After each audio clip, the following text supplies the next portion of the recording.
Мы продолжаем освещать самые заметные события. В студии Валерия Наумова. Здравствуйте. И вот основные темы. Деньги нужны вчера. Фонд развития предпринимательства республики дал старт неделе предпринимательства. Где, как не в поселке Дорожников, открыть первый класс помощников ГИБДД? Ученики средней школы уже вступили в ряды юных инспекторов. 10 медалей из 25. Абсолютным чемпионом на открытом чемпионате Европы по масс-рестлингу в Турции стал якутянин. Начнем наш выпуск с эпид-обстановки. На 22 сентября в республике выявлено 179 новых случаев коронавирусной инфекции. Из них в Якутске 116, в Мегино-Кангаласском районе 9 случаев, а в Сунтарском 5. По 4 заболевших выявили в Алданском, Амгинском, Нерюнгринском и Татинском районах. Еще в 19 районах зафиксировано от 1 до 3 заболевших. Сегодня на территории региона увеличивается количество больных ОРВИ. В связи с этим Министерство здравоохранения призывает всех проходить иммунизацию. Учащиеся и учителя средней школы села Улахан Хангаласского района с нетерпением ждут строительства новой школы. На сегодня это один из наиболее острых вопросов села, где проживает более 900 человек и волнует местных жителей он уже порядка 10 лет. Но проблема все-таки остается открытой. Действующая деревянная школа была построена ровно полвека назад. Условия для обучения и воспитания далеко не отвечают современным требованиям. Последний раз капремонт был произведен в 2004 году. Тогда только заменили крышу и отштукатурили стены. В прошлом учебном году комиссия осмотрела деревянное здание, составила акт о техническом состоянии школы и признала ее аварийной. В школе обучаются более 120 детей. Численность учащихся с каждым годом растет. А строительство новой школы в рамках республиканской инвестиционной программы запланировано только в 2025 году. Школа стареет каждым годом. Температурный режим низкий. В холодах где-то минус 50 уже в здании школы холодно.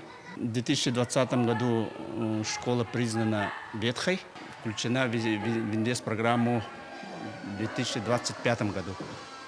Наше желание, чтобы ускорить этот процесс, разработать проект, и тем быстрее, тем лучше нам нужно новое здание школы. В том месте, где будет возведена новая школа, мы провели изыскательскую работу. Фонд развития предпринимательства республики дал старт неделе предпринимательства. В рамках мероприятия пройдет форум и скоростная форсайт-сессия. Тема встречи «Деньги нужны вчера. Кредит, лизинг, займы». Фонд развития предпринимательства оптимизирует свою деятельность. Сотрудники некоммерческой компании объездили 15 районов Якутии и провели консультации с предпринимателями. Тема является «Деньги нужны вчера. Кредит, лизинг, займы». И мы пригласили специально для этого представителей банка, Центрального банка, а также субъектов малого и среднего предпринимательства, чтобы обсудить текущие проблемы. Это мероприятие у нас совершенно на бесплатной основе. Мы приглашаем всех наших предпринимателей заинтересованных. Можете подойти 24 сентября в Саха-Медиа, 2-й этаж. Фонд развития Абу-Даби из Объединенных Арабских Эмиратов безвозмездно передал научно-лабораторное оборудование стоимостью $500 тысяч для развития совместного проекта с Северо-Восточным федеральным университетом. Обновленная лаборатория поможет якутским микробиологам более углубленно изучать молекулярно-генетический анализ древних животных, а также их клонирование. В новой лаборатории побывала Ульяна Шагина.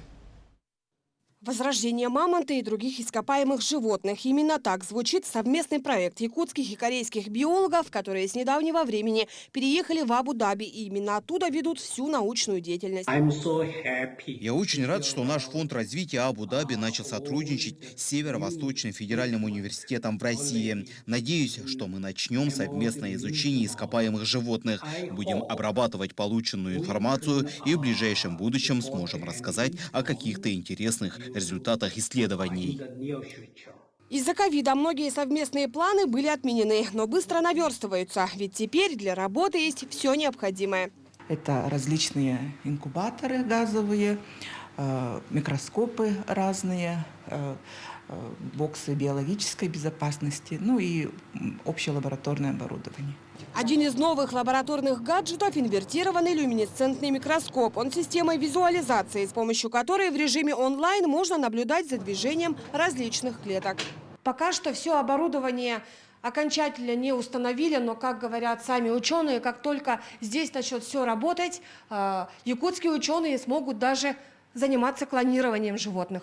В последние годы в Якутии обнаружено очень много находок с мягкими тканями ископаемых животных мамонтовой фауны. Одна из них – туша древнего жеребенка, обнаруженная в Верхоянском районе. Раньше для детального изучения ископаемого приходилось отправлять его в Южную Корею, так как возможности якутской лаборатории были ограничены. Объекты мамонтовой фауны являются культурной ценностью. Их очень трудно вывозить на исследование за рубеж. Нужно оформлять экспортную лицензию. И за время, когда вот оформляются документы, проходит очень много времени, и просто-напросто материал портится.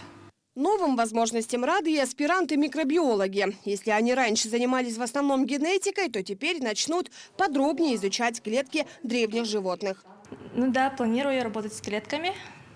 Хочу научиться работать на микроманипуляторе, именно вот с переносом ядра. С помощью новых оборудований появилась возможность заниматься именно клетками.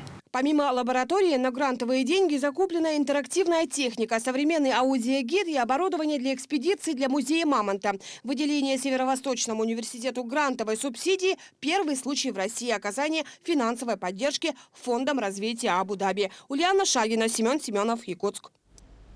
Сегодня в порту Нижнего Бестяха произошло значимое для республики событие. Сюда прибыл долгожданный груз «Металлолом». В ближайшее время его предстоит переместить на поезд и доставить на завод «Амурсталь» в Комсомольске-на-Амуре для переплавки. Лом доставили из Булунского Улуса. Там в конце августа состоялись масштабные работы по уборке территории при участии добровольцев проекта «Чистая Арктика». И то, что груз прибыл в Нижний Бестях, показывает то, что «Чистая Арктика» – проект полного цикла.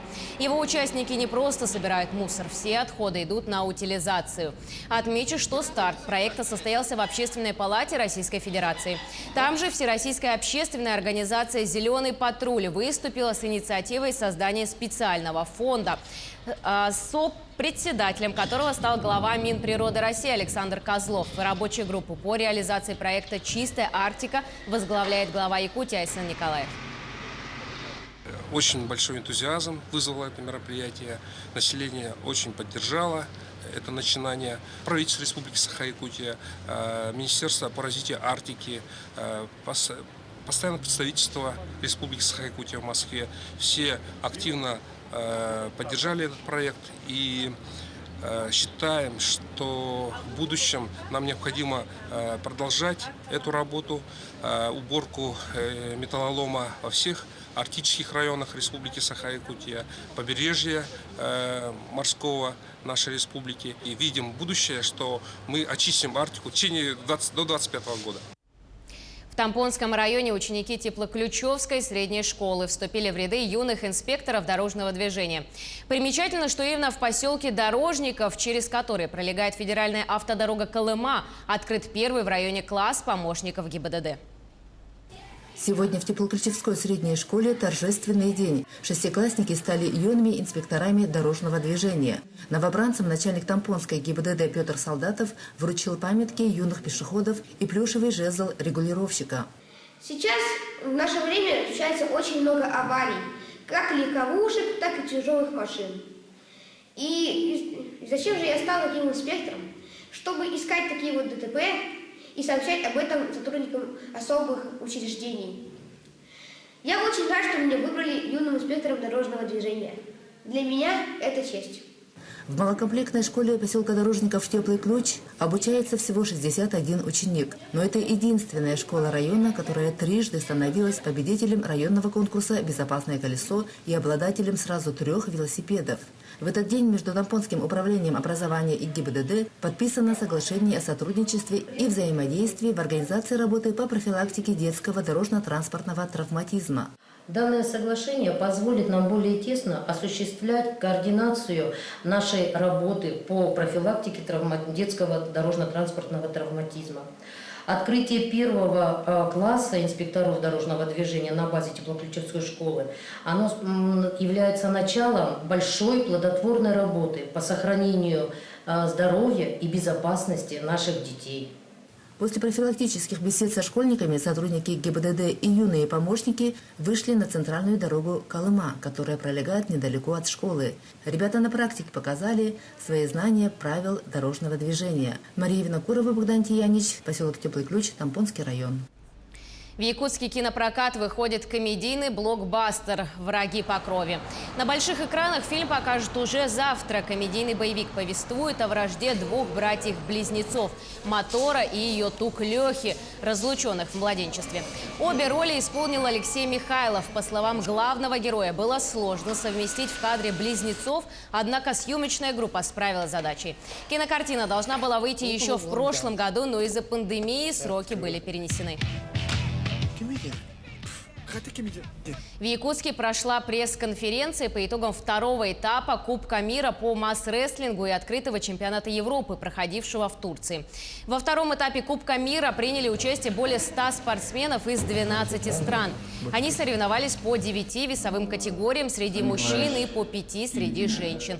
Сборная команда нашей страны на Кубке завоевала 25 медалей, из них 10 золотых, 9 серебряных и 6 бронзовых. Из них 10 медалей завоевано якутянами в открытом чемпионате Европы. В абсолютной весовой категории приняли участие 12 спортсменов из 5 стран. Абсолютным чемпионом стал якутянин Сергей Фролкин. Среди женщин наша землячка Татьяна Баишева поднялась на 3-ю позицию. Во время итоговой пресс-конференции Сергею Фролкину вручили сертификат на 300 тысяч рублей, а тренеры наградили сертификатом на сумму 150 тысяч рублей. Один из слова благодарности искренней с большой победой Сергея Фролкина.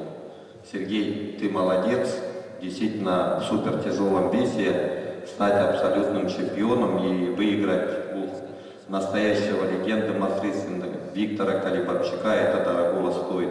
Но хочу оценить высоко деятельность главной судейской коллегии во главе с Егором Ермолаевым. Хочу высказать им слова благодарности. На этом пока вся информация, но наши корреспонденты продолжают следить за новостями. Оставайтесь с нами.